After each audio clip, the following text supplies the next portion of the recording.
programang ito ay rated SPG. Striktong patnubay at gabay ng magulang ang kailangan. Maaaring may masiselang tema, lengguwahe, karahasan, sexual, horror o droga na hindi angkop sa mga bata. Alam na ni RJ at ni Lynette kung sino ang tunay na ama ni Zoe. Alamin natin. Welcome back sa aking channel. Mga kaganapan sa abot kamay na pangarap. Napaka-intense nga ng mga kaganapan sa abot kamay na pangarap.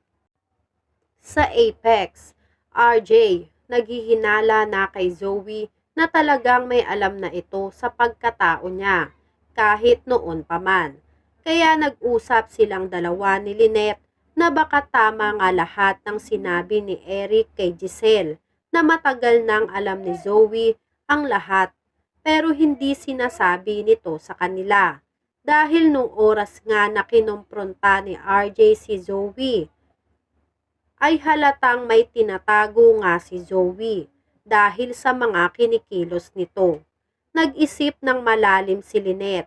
Naisip niya nung araw na narinig niya si Zoe na may kausap sa cellphone na inakala nga ni Lynette ay si RJ ang kausap niya dahil tinawag niyang dad ang kausap niya sa cellphone. At ang palusot noon ni Zoe ay pasyente niya raw ang kausap niya at kaya dad ang tawag niya dahil close na silang dalawa at napalapit na sila sa isa't isa. At kung matagal na ngang alam ni Zoe ang tungkol sa pagkatao niya, ay malamang raw na nakasama na ni Zoe ang tunay niyang ama. At hindi lang sinasabi ni Zoe dahil natatakot siya na itakwil siya ni RJ.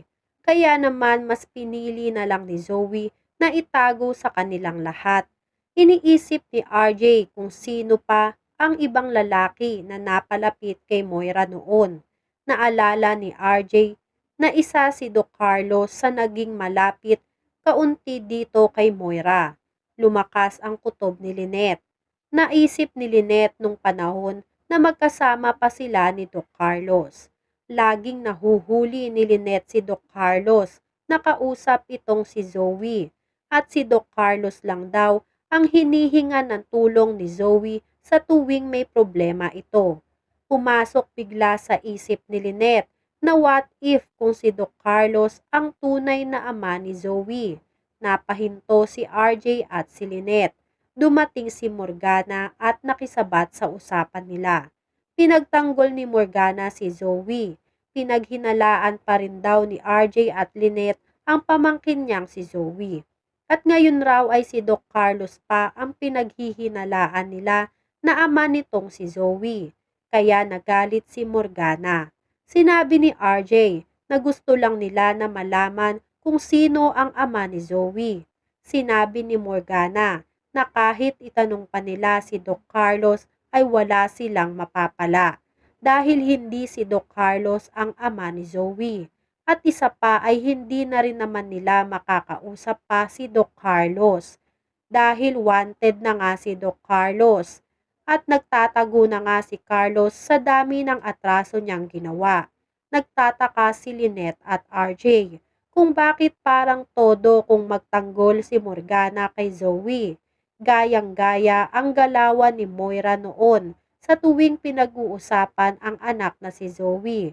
Sa kabilang banda, nalaman na ni Annalyn at nitong si Harry na may gumagamit ng pangalan ni Doc Cherry sa kondo kung saan ang unit nitong si Zoe. Sinabi ni Annalyn kay Harry na si Doc Cherry ang best friend ng daddy niyang si Carlos at dating doktor sa Apex. Wala na rin daw si Doc Cherry dahil pinatay na siya ni Doc Carlos.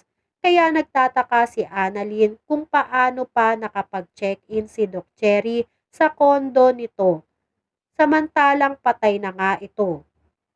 Nagtaka rin si Harry kung paano nga mangyayari yon kung totoo lahat ng sinasabi ni Annalyn na patay na si Doc Cherry.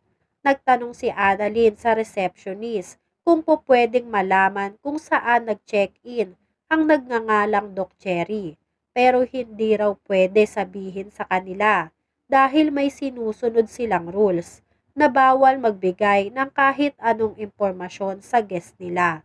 Sinabi ni Annalyn na baka kasi yung Doc Cherry na binanggit niya ay yung kilala nila na doktor sa Apex at patay na raw yun. Kaya imposible na nasa kondo pa ito at nakapag-check-in. Nahiwagahan rin ang receptionist sa sinabi nitong si Annalyn. Pero hindi talaga sila po pwede na magbigay ng kahit anong impormasyon sa guest nila.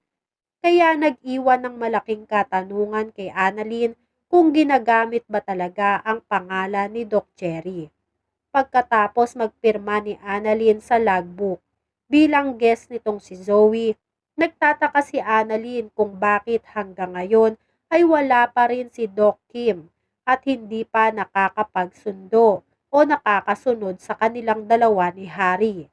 Naisip ni Annalyn na balikan si, si Doc Kim sa parking lot para sabay-sabay na silang umakyat sa unit nitong si Zoe. Habang naglalakad naman si Doc Kim sa hagdan ng kondo, may nakasalubong si Doc Kim na kahina-hinalang lalaki, nakamas at nakasombrero pa. Paglagpas ni Doc Kim, parang may kakaiba siyang naramdaman, kaya nilingon ulit ni Doc Kim ang lalaki. Sakalang napagtanto nitong si Doc Kim, nakabisig ni Doc Carlos ang lalaking nakamas, kaya tinawag ni Doc Kim si Doc Carlos. Napahinto si Doc Carlos.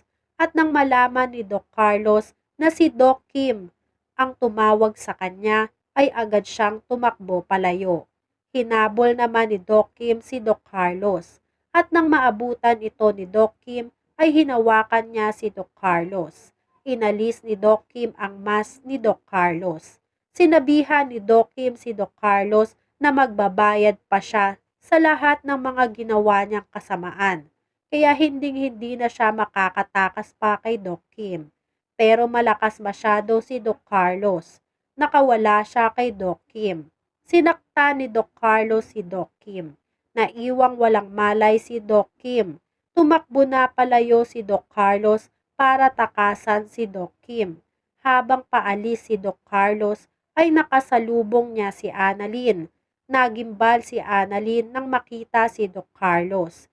Nagtaka si Annalyn kung ano ang ginagawa ni Doc Carlos sa kondo kung saan si Zoe. Natakot si Annalyn dito kay Doc Carlos. Hindi na nagsalita si Doc Carlos at bigla na lang itong tumakbo paalis. Naiwan si Annalyn na nakatulala pa rin. Mabuti na lang at hindi siya sinaktan ni Doc Carlos at umalis na lang itong bigla. Pag-alis ni Doc Carlos, hinanap na ulit ni Annalyn si Doc Kim. Nakita ni Annalyn si Doc Kim na nakabulagta sa sahig. Lumakas ang kutob ni Annalyn na si Doc Carlos ang gumawa ng yon kay Doc Kim.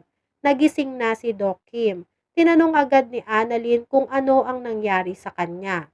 Sinabi ni Doc Kim na nakita niya si Doc Carlos, pero nakatakas din ito agad. Sinabi ni Annalyn na nakasalubong niya rin si Doc Carlos at nagmamadali lang raw na umalis si Doc Carlos.